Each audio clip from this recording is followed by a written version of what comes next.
चला पुण्याचं खास काय काम होतं ते तुम्हाला सांगते. मी आलेली होती चीज केकच्या वर्कशॉपसाठी, ते पण 1 डेच्या.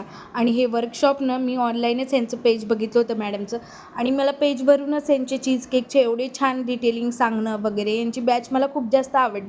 म्हणून मी बुकिंग केलेली होती. पण मी जानेवारीचीच बुकिंग केलेली होती, पण त्या जानेवारीच्या बुकिंगमध्ये सीटच अवेलेबल नव्हत्या. मग त्यामुळे मला फेब्रुवारीची यांची बुकिंग भेटली.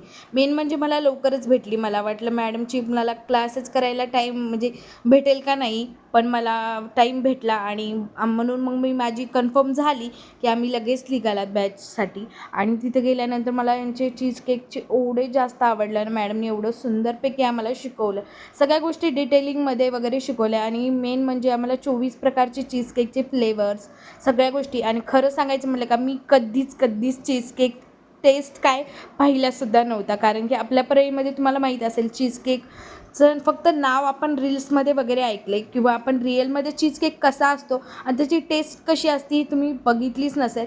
आणि मी आता आम्ही सर्व स्टुडंट, टोटल आम्ही सर्व 40 स्टुडंट होतात. मॅडमची बॅच जी होती ती 40 स्टुडंटची होती. आणि हे चॉकलेट फ्लेवरचा चीज केक होता आणि हे बिस्को फ्लेवरचा होता. आणि बिस्कोचा एवढा सुंदर होता ना, आम्हाला प्रत्येक चीज केकचं मॅडमनी टेस्टसाठी दिलेलं होतं सॅम्पल. आणि कपकेक तर विचारूच नका. गुलाबजामुन मॅडमचा एक फेवरेट आहे आणि तो खूपच भारी होता. आणि मला पर्सनली जास्त केक आवडत आहेत म्हणून मी सगळे काही टेस्ट केले, पण मी बिस्कोचा वगैरे खाल्ला होता. त्यानंतर मग माझे काही फ्रेंड्स वगैरे झाल्या दीदी, आणि त्यानंतर त्यांच्यासोबत मी मेट्रोमध्ये फर्स्ट टाईम बसले. आणि अशा प्रकारे आजचा माझा डे गेला. Bye friends.